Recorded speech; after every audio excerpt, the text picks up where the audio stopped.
Good morning, everybody. How are you today? This is an I Am Spirit of Life Alchemy, and this is your morning message tarot reading for today, the 30th of March 2022. So, we've got some astrology today. So, the moon is going to be in Pisces all day, as it was yesterday. But yesterday, well, from the UK, there was no major aspects to the moon. Today we've got the moon making a sextile to Uranus and then conjuncting Jupiter and Neptune. So this is like a powered up version of yesterday's energy with the aspects and the transits. So we're still in this process of completing out this old cycle as we go towards the new moon on Friday.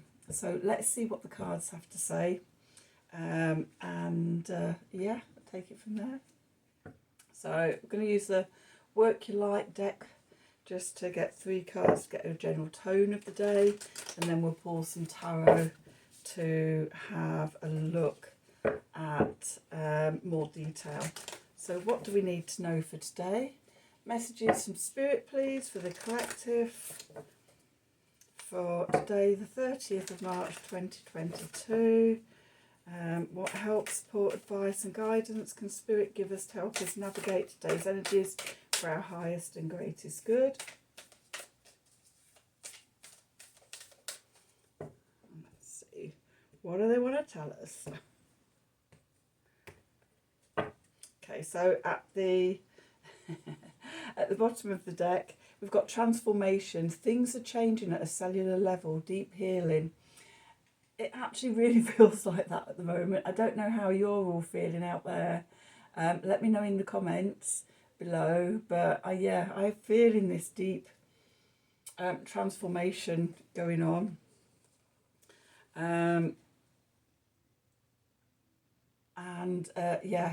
We need this one. So deep replenishments, retreat, rest and be held. So I talked about this yesterday with sort of the 4 of Swords coming out, that, you know, take time to retreat into yourself if you can, and just, you know, to look after yourself and to rest, because changing at a cellular level and deep healing is hard work. It takes its strain on the body, and sometimes we just have to just go inside and retreat, and allow ourselves time to integrate these big energies. And then we've got Priestess. How are you being called to step up and lead? Okay, so yeah, we talked yesterday and I think the day before about what you manifest in this next stage of evolution and life. And it's like, do you feel you're being called to lead? If so, how do you think you can do that? So let's have a shuffle of the tarot deck, and see what they have to say on the matter. So I'm talking to a part of my brain, my neurodiverse brain. There's a couple of other sort of trains of thought going on at the same time as I'm doing this, and it's like sort of trying to keep with this train while the other ones are going off. So anyway, back to the reading. What we need to know for today, the 30th of March 2022. Messages from Spirit, please, for the collective. What help, advice, support and guidance can Spirit give us to help us navigate today's energies for our highest and greatest good?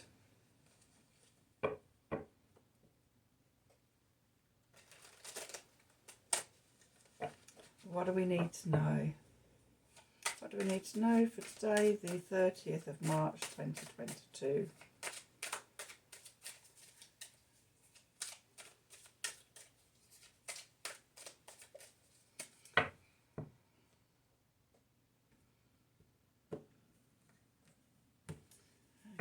let's see what the cards have to say. I don't believe this. What did we have yesterday at the centre of the spread? We had the moon card. The spirit really wants us to know that this is all about the new moon in Aries. Hello, take notice, everybody. I'm going to come up again. So yes, we have the moon again at the centre of the spread. Different deck, different day. There's 10 of Swords coming out, coming out today. Again, the Queen of Wands, the Emperor, the Hanged Man, the Star again, the Five of Discs again, and the Nine of Swords, Wheel of Fortune again,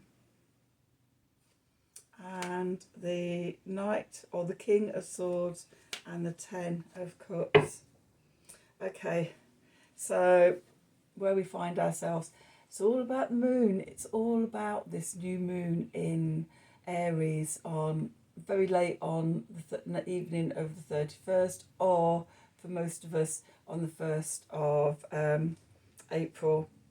It's not been missed that it's on April Fool's Day either, so maybe prepare yourselves for shocks and surprises with the new moon. So yes, with the moon we also sort of illusion and delusion and not being able to see clearly, and fears coming up because of the shadows and the darkness, that we can't see clearly. We don't have to, with the moon we lack clarity, and it can bring up fears and things. And also the other thing about the moon card is that, you know, any journey that you're on is not straight line A to B. It's always a cyclic journey of peaks and troughs and things. So yeah, that's often the way with transformation. And I think sort of we are going through the whole collective of humanity is going through a huge evolutionary transformation at the moment. These energies are big. I think sort of as we go towards the Jupiter Neptune conjunction on the 12th of April, it's just going to get bigger. So lots of things going on, and this reading for the collective, as all my readings are for the collective, about how we can best navigate those energies for our highest and greatest good. So moving on with the reading. So the moon card, which is our subconscious, unconscious mind, our intuition and our emotions. We've got this Ten of Swords coming up again. Stick a fork in me and I done. What cycle, what mental cycle is at completion. The spirit that you need to leave this behind. It's done, it's finished, you need this no more. And with it being swords, it indicates it's some old mental belief patterns, old paradigm that sort of we need to evolve away from. So when you look out in the world, you can take your pick about what that's about, and you know, sort of, because at times it feels like the whole world is collapsing around us, but it's just the old paradigm falling away in the most spectacular pattern. So yeah, it's like what have we finished with? It's interesting when the same cards keep coming out day after day when you're using different decks and everything, because that always indicates that there's some big messages here that Spirit wants us to know. Okay, so we're leaving something or other behind that we no longer need. It's dead and gone. Just had thought about the Monty Python parrot. Whatever this thing is, it's a Monty Python parrot in your life. And then we come to the Mercury card, which is our mind and our thinking, our intellect and information and communication and self-expression. And we've got the beautiful, beautiful Queen of Wands in. I love the Queen of Wands in this deck. She just emulates power, but not forcefully like the king does. The king's on his horse galloping forward.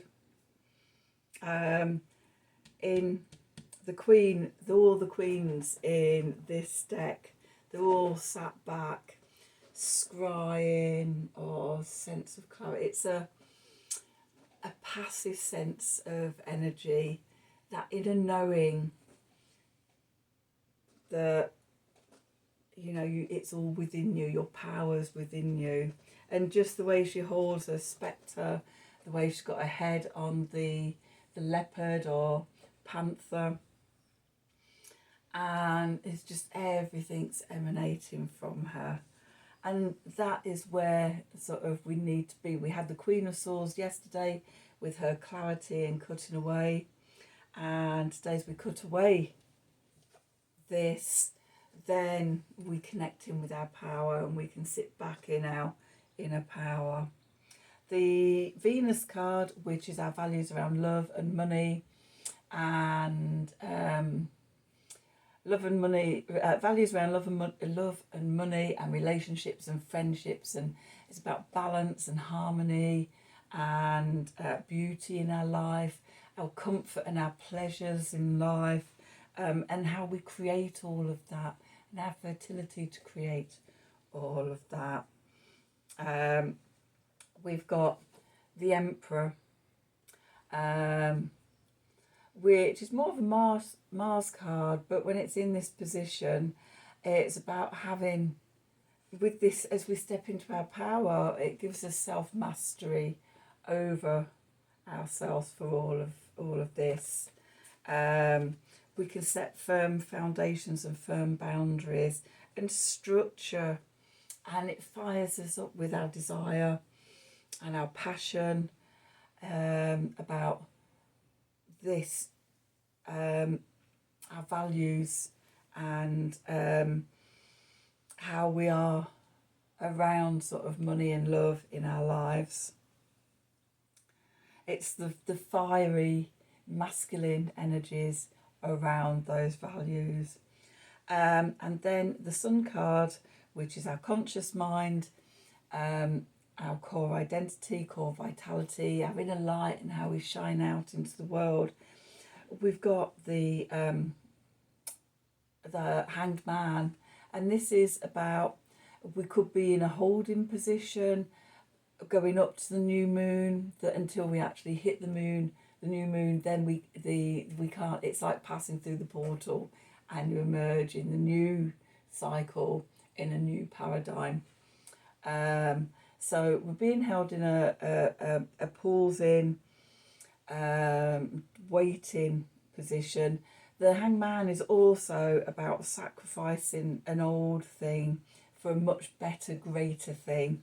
Again, this leaving behind old comfort zones and things like that to step out into a new us that may feel uncomfortable.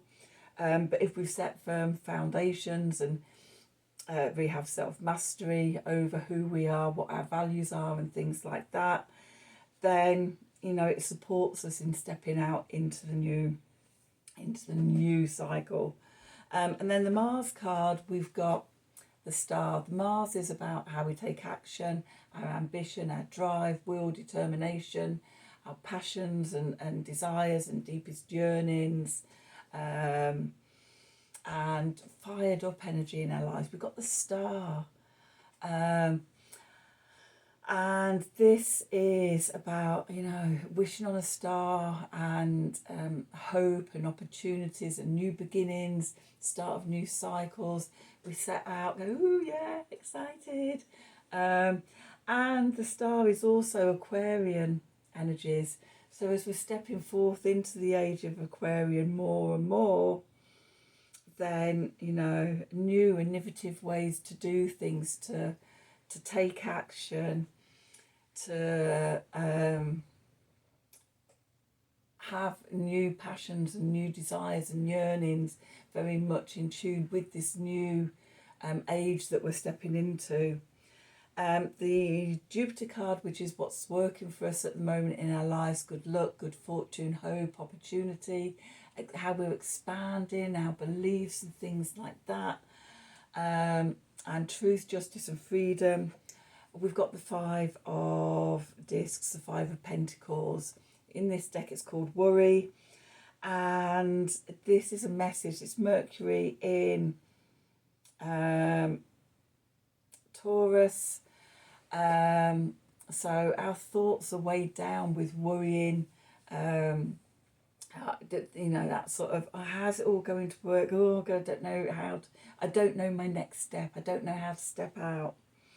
But the message is, because of the position this card's in, it's like we're letting that go. So we open up life for us. Okay. And then what's holding us back? The Saturn card, obstacles, limitations, restrictions, timing, responsibilities, commitments, structure, authority in our lives and things like that. We've got the Nine of Swords, which is Mars in Gemini, and this is about self-doubt. It's anxiety, waking up worrying at 4 o'clock in the morning. Okay, not sort of wonder, I don't know what to do. I don't know how to move forward. I'm scared. Oh my God, what if it all goes wrong? What if what if I can't do this? What if I make a move and it all goes wrong? That worst case scenario thinking. But the spread is actually sort of quite positive. That there's these big energies. We've got 1, 2, 3. We've got 4 major arcana in a spread of 8 cards. So this is spiritual big jobs. But we're strong enough to work our ways through it. The things to remember is the replenishment, the self-care, looking after yourself, taking time away. This card is very Piscean and very Neptunian in its colours and things like that. And the message as well, replenishment, the water, making sure you're drinking enough water, detoxifying the body with making sure that you're hydrated and you're drinking and things like that. One of my favourite places to be, other than my bed, is laying in the bath. I do enough. They're the 2 places I do lots and lots of work, just because it's so comfortable, and they're my private retreats. So yeah, baths are fantastic. Washing away, just soaking away sort of what you don't need. Bung some Epsom salts in there, detoxify. Going swimming, meditate and see yourself under waterfalls or in the sea, or lots of water-based things to just sort of replenish yourself through this journey, because I know it's not easy.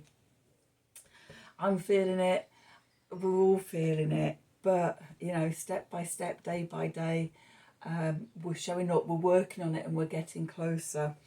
The cards at the bottom of the deck, which is the general environment of the reading, then we've got the Wheel of Fortune, we've got the King of Swords, called a Knight here, and in this deck all the kings are called knights, and the knights are princes and the pages are princesses. And then we've got the Ten of Cups, the Happy Ever After card. This is calling for us, change comes by getting clarity, by cutting away, excuse me, the mental crap, the old patterns. Cut away sort of all the worrying, the self-doubt, the anxiety, so that we can stand in our power, have self-mastery and hope and different perspectives for the future. We're really at a threshold at the moment, and we're all in this together. So, we can do it. I know we can do it and evolve. And these messages each morning are here to help you with sort of spirit telling us what will help us for our highest and greatest good. So, okay, that's today's reading. I hope you enjoyed it. I hope it resonated for you. If it did, then please do like, share and subscribe to the channel. Click on the wiggly bell if you'd like me to have notifications when I'm releasing readings. For a personal reading around any area or any concerns in your lives, email me at the email address below this video in the descriptions box. Have a wonderful day. Take care of yourselves. Remember to replenish yourselves and be gentle. And I'll see you tomorrow. Thank you for watching.